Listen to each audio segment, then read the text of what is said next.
হচ্ছে কাশিমপুর থেকে ধনঞ্জয়খালীর রাস্তা। গাজীপুরের এখন পর্যন্ত আমার দেখা সবচেয়ে সুন্দর রাস্তা।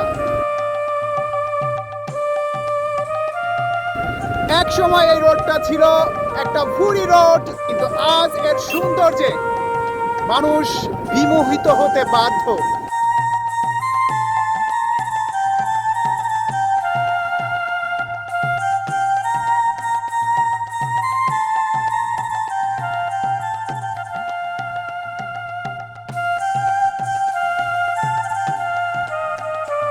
অসাধারণ নীলাকাশ, একপাশে নদী, একপাশে ধান ক্ষেত, যেন স্বর্গের অপ্সরা।